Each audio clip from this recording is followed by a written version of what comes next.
Assalamualaikum warahmatullahi wabarakatuh. Salam sejahtera bagi kita semua. Om Swastiastu, Namo Buddhaya, salam kebajikan. Yang terhormat para dewan juri, peserta debat, dan penonton sekalian yang budiman. Perkenalkan kami dari tim Universitas Indonesia yang beranggotakan Naufal Aminofisro, Abdurrahman Al-Fatih Ibdal, dan Felix Hanjaya Tanoto. Hari ini kami akan melakukan debat dengan mosi Indonesia belum siap menerapkan new normal. Debat akan dibagi menjadi 3 bagian. Yang pertama, Abdur sebagai pembicara pro akan menjelaskan alasan dan fakta mengapa Indonesia belum siap menerapkan new normal. Yang kedua, Felix sebagai pembicara kontra tentunya akan membantah argumentasi pembicara pro dan menjelaskan alasan serta fakta bahwa Indonesia sudah siap menerapkan new normal. Terakhir, saya sebagai pembicara yang akan merangkum argumentasi, baik dari pembicara pro maupun pembicara kontra, yang diikuti dengan saran serta konklusi dari perdebatan ini. Baiklah, langsung saja, saya persilakan kepada pembicara pro untuk menjelaskan argumentasinya.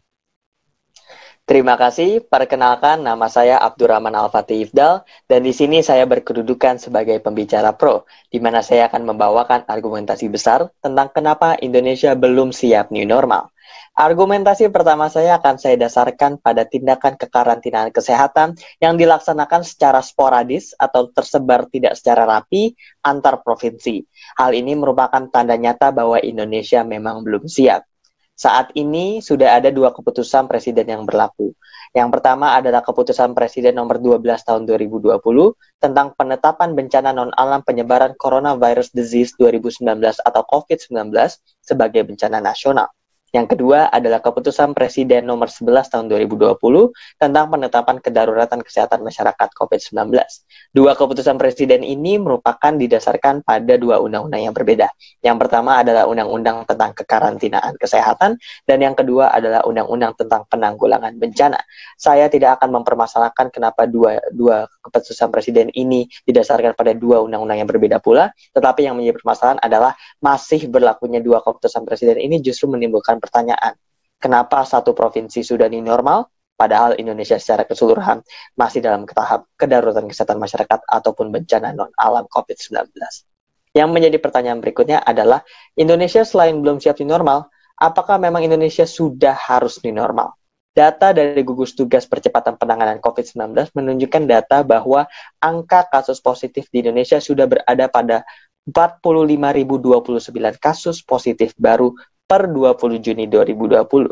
Logika sederhana adalah apabila suatu negara ingin menuju new normal, harus memastikan bahwa kasus baru positifnya sudah mulai menurun dan situasi kesehatan masyarakat sudah kondusif sehingga masyarakat dapat mulai kegiatannya dengan versi new normal.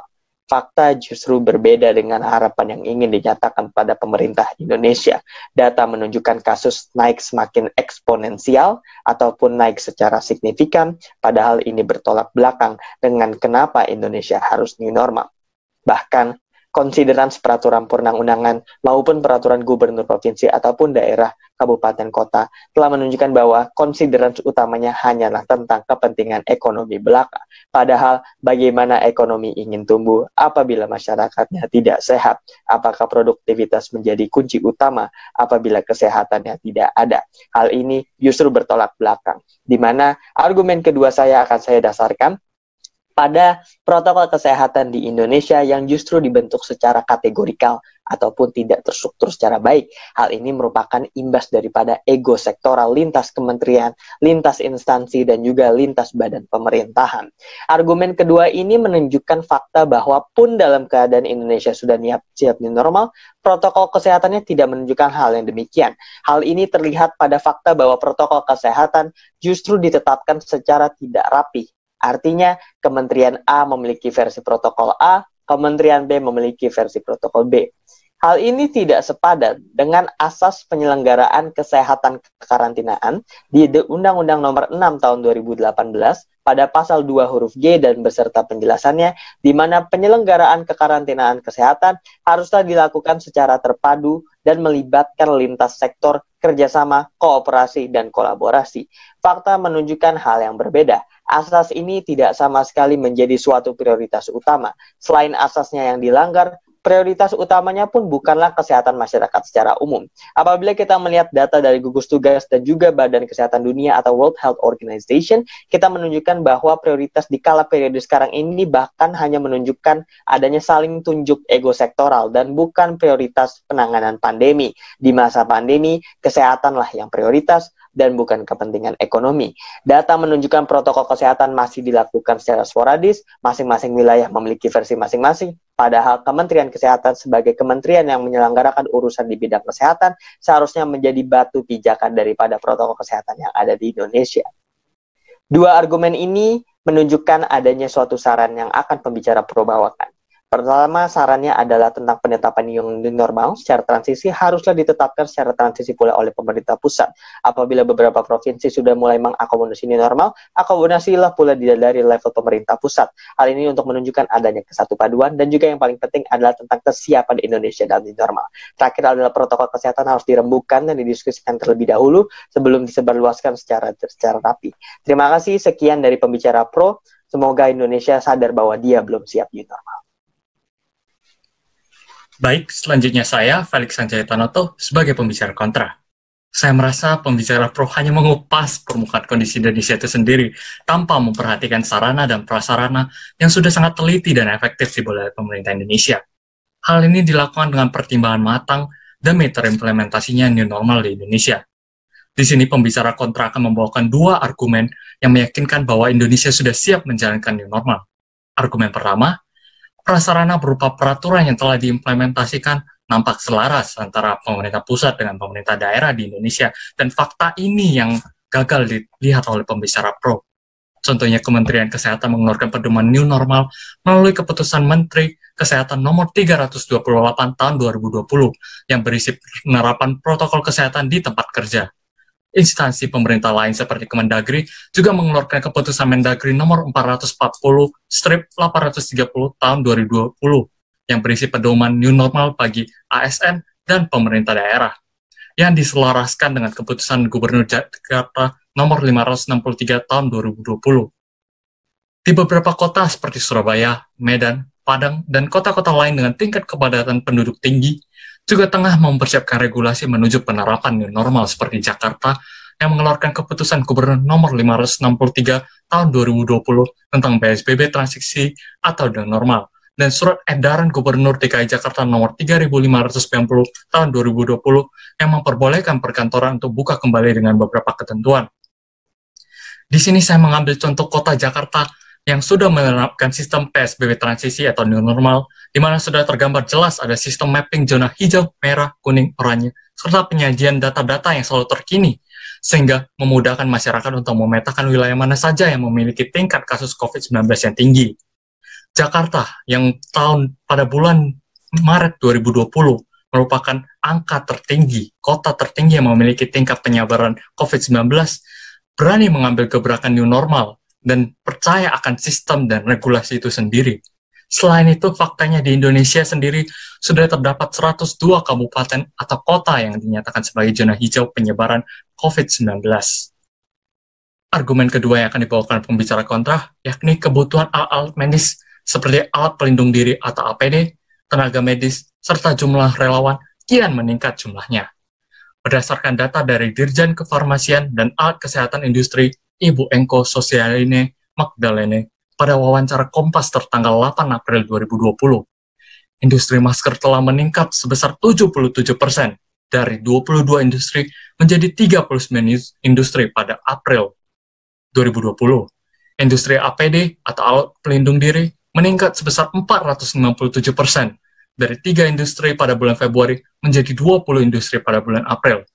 Industri hand sanitizer meningkat sebesar 186% dari 36 industri pada bulan Februari 2020 menjadi 103 industri pada bulan April 2020. Tertanggal 20 Mei 2020, relawan kesehatan sudah mencapai 30.000 orang, serta jumlah swab test yang dilaksanakan di Indonesia per harinya telah mencapai 20.000 spesimen. Hal ini adalah peningkatan yang signifikan dibandingkan bulan Maret 2020. Proyeksi-proyeksi angka di atas telah menunjukkan kesiapan Indonesia dalam menerapkan new normal, dan dua argumen inilah yang menjadi kokoh dan pondasi dari pembicara kontra. yang menyatakan Indonesia itu siap menjalankan new normal. Lantas, apa langkah selanjutnya yang harus dilakukan oleh Indonesia? Pembicara kontra menyarankan agar masyarakat tetap patuh mengikuti protokol-protokol kesehatan selama new normal, seperti menggunakan masker setiap hari, menyediakan hand sanitizer, serta mengupayakan menjaga jarak dengan orang sehat minimal 1 meter, sebab Indonesia sudah siap dari segi sarana maupun prasarana. Akhir kata, apabila Indonesia tidak secara tegas mengambil langkah untuk menerapkan new normal, maka akan membuat persiapan dan momentum yang sudah dilakukan menjadi sia-sia. Berdasarkan data statistik BPS Februari 2020, pengangguran telah meningkat menjadi 6,68 juta orang. Saya ulangi, 6,68 juta orang. Dan angka ini akan bertambah setiap harinya akibat PHK. Bila keputusan ini gagal atau lambat terlaksana. Mengutip dari Menko Perekonomian Erlangga Hartarto, bahwa sejatinya tujuan new normal dilakukan untuk memutus rantai penyebaran COVID-19, serta memutus angka PHK. Lantas, bagaimana bisa pemerintah Indonesia mendorong penemuan vaksin bila ekonomi itu sendiri tidak mendukung? Sekian. Baik, terima kasih. Pembicara pro mengatakan bahwa penetapan pelaksanaan new normal di Indonesia tidak dilaksanakan secara terpadu antara pemerintah pusat dengan pemerintah daerah. Hal ini dapat dibuktikan dengan masih berlakunya 2 keputusan presiden, yaitu keputusan presiden nomor 11 tahun 2020 tentang penetapan kedaruratan kesehatan masyarakat dan keputusan presiden nomor 12 tahun 2020 tentang penetapan bencana non-alam penyebaran COVID-19 sebagai bencana nasional. Tetapi di saat yang sama pemerintah sangat berkeinginan untuk mewujudkan new normal. Selain itu juga, protokol kesehatan yang ada di tiap-tiap instansi tidak terkoordinasi melalui satu pintu. Sangat terlihat ego sektoral dari masing-masing instansi. Pemerintah provinsi dan pemerintah kabupaten kota bergerak sendiri tanpa adanya standar yang baku. Tentu hal ini akan mengakibatkan meningkatnya angka kasus positif COVID-19 di Indonesia. Sementara pembicara kontra mengatakan bahwa sebenarnya dari segi peraturan telah terimplementasi secara selaras antara pemerintah pusat dengan pemerintah daerah. Hal ini dapat dibuktikan misalnya dengan terbitnya keputusan Gubernur DKI Jakarta nomor 563 tahun 2020 dan surat edaran Gubernur DKI Jakarta nomor 3590 tahun 2020 yang sudah selaras dengan keputusan Menteri Kesehatan nomor 328 tahun 2020 dan keputusan Menteri Dalam Negeri nomor 440/830 tahun 2020. Selain itu juga, kebutuhan akan alat pelindung diri, tenaga medis, dan relawan jumlahnya kian bertambah. APD sudah meningkat sebesar 486%, hand sanitizer telah meningkat sebesar 186%, dan relawan hingga kini sudah menembus angka 30.000 orang. Jumlah swab test yang mampu dilaksanakan oleh tenaga medis di Indonesia hingga hari ini jumlahnya sudah menembus 20.000 spesimen per harinya. Angka-angka di atas telah menyebutkan bahwa sebenarnya Indonesia sudah siap menerapkan new normal. Terhadap argumentasi pembicara pro, disarankan agar pemerintah pusat sebaiknya mengeluarkan keputusan terlebih dahulu yang menyatakan pencabutan kedaruratan kesehatan masyarakat dan bencana non-alam nasional, yang kemudian diikuti dengan penetapan pedoman new normal yang baku, mulai dari Menteri Kesehatan sampai dengan dinas terkait di provinsi dan kabupaten kota. Sementara terhadap argumentasi pembicara kontra, disampaikan saran agar Indonesia segera menerapkan new normal, karena selain dari sarana dan prasarana yang sudah siap, Indonesia sejatinya tujuan dari new normal ini adalah untuk memutus mata rantai penyebaran COVID-19 dan memutus angka pemutusan hubungan kerja, mengingat data BPS yang menunjukkan kenaikan angka pengangguran akibat COVID-19. Wajar bagi suatu negara demokrasi seperti Indonesia, warganya berbeda pendapat. Hal ini lumrah karena dijamin oleh Konstitusi Negara Kesatuan Republik Indonesia, Undang-Undang Dasar Negara Republik Indonesia tahun 1945, tepatnya pada pasal 28E ayat 3, yang menyatakan bahwa setiap orang berhak atas kebebasan berpikir, berpendapat, dan berserikat. Dan yang harus diingat, jika setiap permasalahan diselesaikan dengan pikiran serta hati yang dingin, pasti akan menemukan solusinya. Mohon maaf apabila ada kekurangan karena kesempurnaan hanyalah milik Tuhan Yang Maha Esa. Pada intinya, lawan debat adalah teman berpikir. Sekian dari Universitas Indonesia. Jangan lupa tekan tombol jempol ke atas dan bagikan video ini melalui seluruh akun sosial media kalian. Wassalamualaikum warahmatullahi wabarakatuh. Cheers, mate. Cheers, mate. Cheers, mate.